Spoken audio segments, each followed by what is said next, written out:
with Romelu Lukaku? Well, first of all, we were, like, even in the view back on it, happy that we took the time that it needed to look calmly on it and to talk calmly about it. This is what we did. He apologized and is back in the squad for today's training. Today's training is later. For me, the most important thing was to understand and to clearly understand and believe that it was not intentional. He did not do this intentionally to create this kind of noise in front of a big game. And the second one, it was the very first time that he even behaved, even before when he seemed to be, when he, in his opinion, he was ready to play, for example, after his injury from the start, and we thought like he needs to readapt to the intensity a little bit more. There was never the slightest behavior against the team, so it was the very, very first time that we actually felt him this way. And these are very important points to understand that, to stay calm and to understand that it's not that big as maybe people want it to be or you want it to be. It's not small, it's also not small, but it's small enough to stay calm, to accept an apology and to move on forward. What kind of reception do you think he will get from the Chelsea fans? Well, you know, he's very aware of what happened and what he created, and he is he feels the responsibility to clean the mess up. Maybe we will have a bit of smell still from it, of course.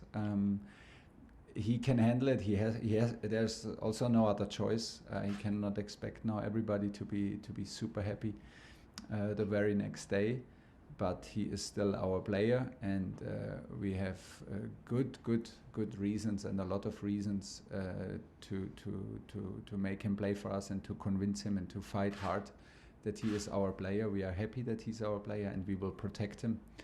And in the end, it's also very important that the stadium supports the team, and even if somebody has a different opinion on it or is strongly disagrees, it is about the team in anything we do, and I hope the supporters can take this also and keep on supporting the team, because we are like in the moment where we really need the support. Did you get the sense, Thomas, from this meeting that Romelu is completely devoted to the team and that he doesn't want to? Yeah. That does not make it better, and it does not make it that you can understand it more, because he is very committed. He is in his private life and in his professional life. That's why it was so surprising to me, because he was on his way and he scored for us in Aston Villa. And he scored for us the next game.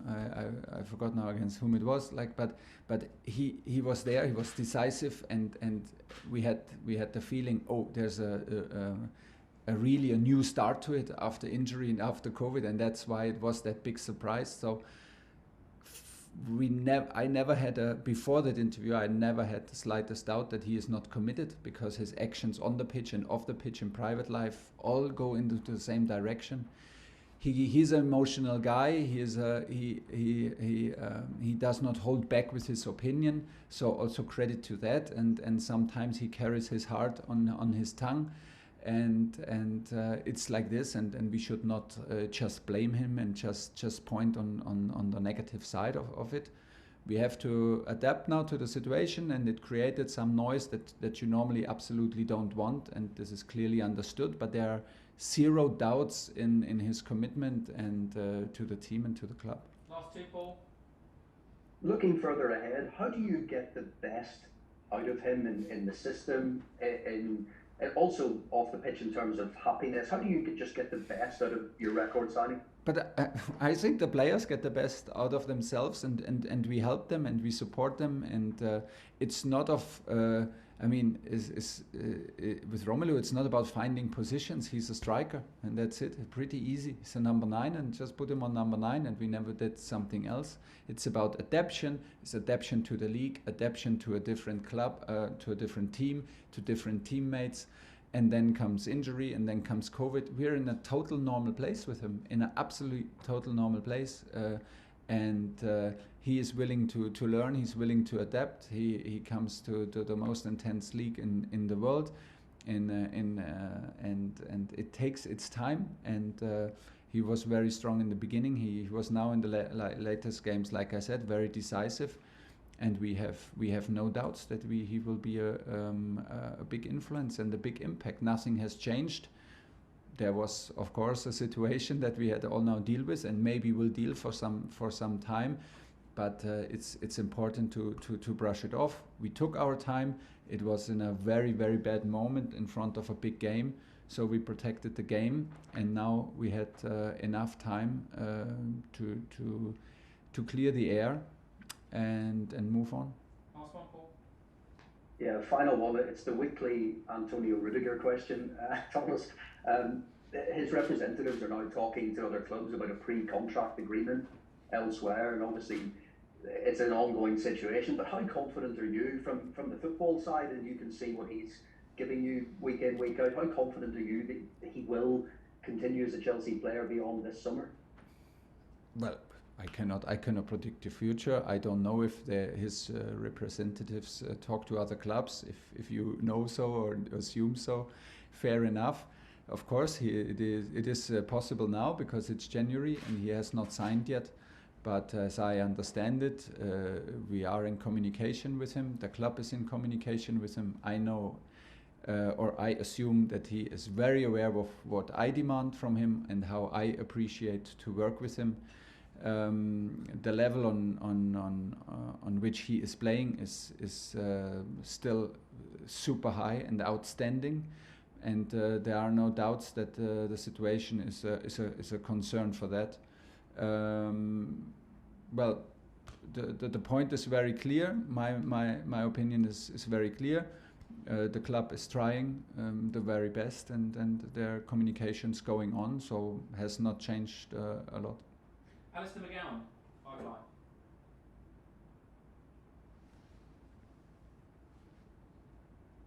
Hi, Thomas. Hi. Good. Don't forget. Oh, hi.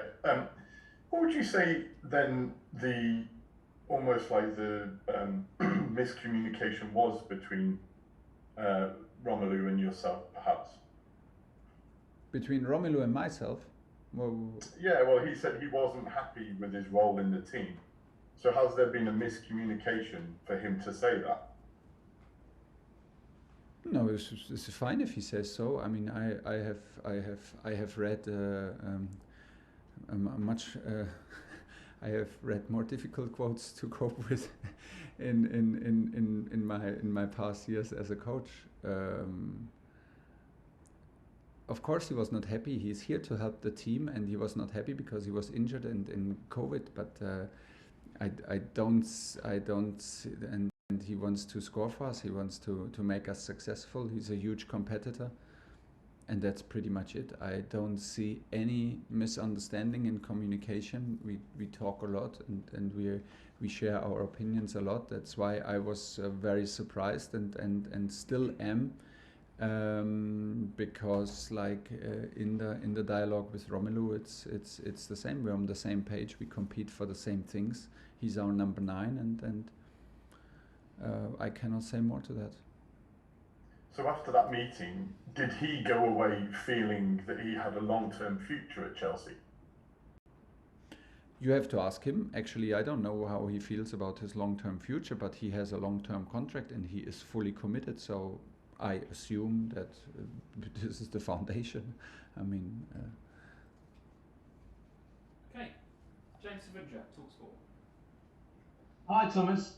You Hi. mentioned that Romelu's apologised to you. Would you like him to apologise to the playing group and the fans? And do you think it will be easy for him to regain that trust with you and the players? With me, not. No, with me, not, because, like I said, for me, it's the most important to understand the situation. Is this frequently happening? Is this overall picture that we have? Is this does this reflect the overall mood and attitude that he shows? This is an absolutely clear no. Was there intention behind it? Was the intention to create trouble? Was the intention to leave the club? Was the intention to I don't know, put pressure on the coach? Absolutely no. I cannot see it. He did not want to do this intentionally. Of course he did. Of course he should have known better. Yeah, that's why we have to clean it and clear the air now together. But as we answer all these questions with a clear no, we need to be adult enough, mature enough, and to take it, to accept an apology, and to do everything now together to clear the air and have a clear head to prepare the upcoming matches. They are difficult enough. And you said before he's got a long-term contract, but are you confident he will be a long-term option for Chelsea? It's been 2 years he had at Man United, 2 years at Inter, and this happened so early on in his time at Chelsea. Yeah, I did not even think about this actually, but I mean he has a contract for a reason, and he wants to achieve big things with his club Chelsea, his youth club Chelsea, which means a lot to him, and from here we go. I cannot predict the future, but like I said, there was no intention behind all this to change the club or change his ambition. This we are very sure about, and this is very, very important. Like I said, Romelu speaks out very openly, not only in the media, also in the dressing room, and also in talks with me, and we should also appreciate it. And that was maybe a bit too open, and was a bit maybe in a way in a one direction that people and clubs and supporters can be offended, and they have the right to be offended. And but yeah, it was good that we took our time, and then we can move on now. Last question in the broadcast, Nick Pure. Hi Thomas, could you give us an injury update on guys like Andreas Christensen and Trevor Chalobah? You know, is Timo fit enough well enough to return? But yeah. Then also, just a word if that's okay on Thiago's new contract. Obviously, he's had such a big influence, hasn't he? And he seems like he's almost aging in reverse with how well he's. The Benjamin Button, Thiago Button of football. Yeah, it is, but I know how much work and how much professional attitude is behind that. It is a miracle in a way, because he came to this league, and the schedule and this approach intensity of a daily business in the very end of his career, which was very brave. But I know how much effort he puts in to stay fit, how much effort he puts in off the pitch, at home, during taking care about his recovery, his sleep, his nutrition. This is simply outstanding, and only because of that it's possible. We're happy because I think the new contract makes him calm.